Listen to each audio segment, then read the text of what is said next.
మనం ఇప్పుడు ఎలక్షన్స్ లో ఒకటి చూడాల్సింది. ఏమన్నారు, ఇన్ని రోజులు చెక్కులు ఇచ్చినారు, ఈ చెక్కులు చెల్లవన్నారు. ఆ మాట్లాడిన వాళ్ళే ఈరోజు చెల్లకుండా పోతున్నారు బజార్లో.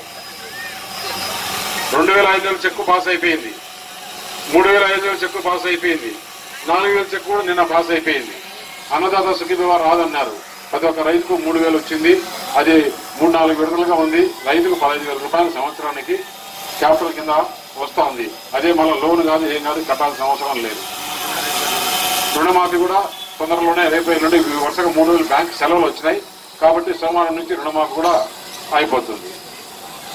చెప్పిన దాంట్లో ఏదైతే పోయిన ఎలక్షన్లో చంద్రబాబు నాయుడు పాదయాత్ర చేసేటప్పుడు చెప్పిన దానికన్నా రెట్టింపు ఈ అన్నదాత సుఖీభావ ఎవరికి చెప్పలా, రైతులు క్యాపిటల్ ఎవరు చెప్పలా, డ్వాక్రా మహిళలకు ఎక్స్ట్రా ఈ 10,000 రూపాయలు ఎవరు చెప్పలా,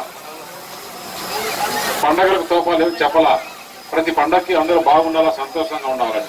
ముఖ్యంగా ఇప్పుడు ఆయన ఆలోచన చేసేది ఏంటంటే ప్రభుత్వం అడ్మినిస్ట్రేషన్ బాగా చేసి రాష్ట్ర సంపద పెంచాలా. రాష్ట్ర సంపద పెంచితే ఆ వచ్చిన సంపదను ప్రతి పేదవాడికి పంచాలా, ప్రతి పేదవాడు సంతోషంగా ఉండాలా, వారి కుటుంబం భవిష్యత్తు బాగుండాలా, పిల్లల భవిష్యత్తు బంగారు బాట కావాలని ఆయన ఆలోచనతో ఈ సంక్షేమ పథకాలు, ఒక పక్క అభివృద్ధి పథకాలు. అసలు ఈ గ్రామానికి ఏమేమి కావాలని అడిగితే అవన్నీ కూడా నేను శాంక్షన్ ఇవ్వడం జరిగింది. నా ఎంపీ నిధుల నుంచి ఈ గ్రామానికి వాటర్ ప్లాంట్ కావాలంటే వాటర్ ప్లాంట్ ఇచ్చాం.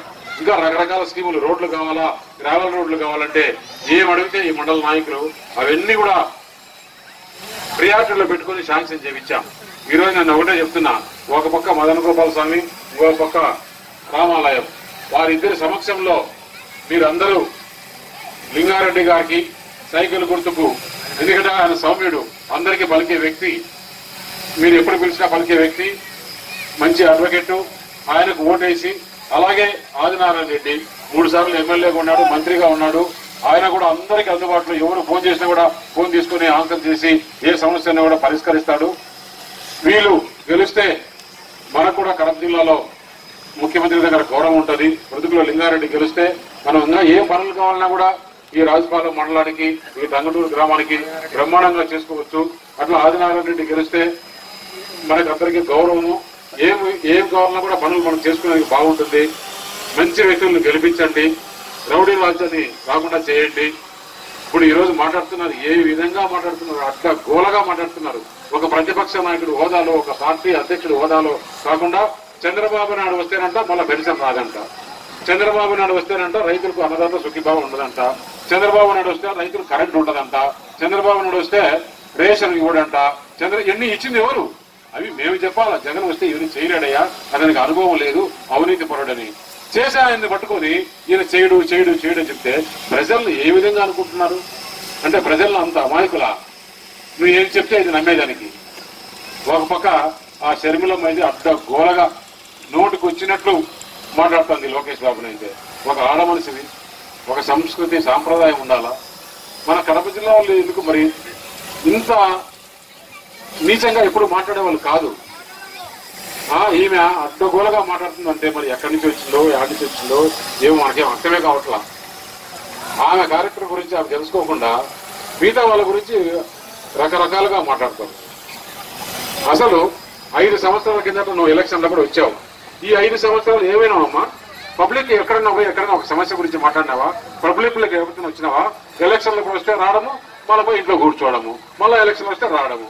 అంటే ఈ సినిమా వాళ్ళు ఎప్పుడైనా వస్తా అంటారు అప్పుడప్పుడు, షాపులు ఓపెనింగ్ కి ఏదైనా ఇస్తే వస్తారు చూడు, ఆ మాదిరి కాలా. అందుకని ఇలాంటి కుట్రపూరిత రాజకీయాలు చేసేవాళ్ళు, నేరే చరిత్ర ఉండేవాళ్ళు రాజకీయాలకు పనికిరారు. దయచేసి నేను ఇక్కడ ఉండే వాళ్ళకి అందరికీ చెప్తున్నా, మళ్ళీ రామరాజ్యం రావాలా, మన పిల్లల భవిష్యత్తు బంగారు బాట కావాలా, మన అందరం గౌరవంగా బతకాల సొసైటీలో ఉంటే చంద్రబాబు నాయుడు ముఖ్యమంత్రి కావాలా. మీరందరూ రేపు గురువారం నాడు ఓటు తెలుగుదేశంకి వేస్తే చంద్రబాబు నాయుడు ముఖ్యమంత్రి అవుతాడు. అదే గురువారం నాడు పొరపాటున జగన్మోహన్ రెడ్డికి ఓటేస్తే యాడికి పోతాడు? శుక్రవారం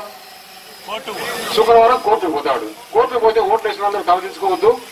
ఇది ఒక్కటి గమనించుకుంటూ ప్రజల్లో చర్చ జరుగుతుంది ఇది.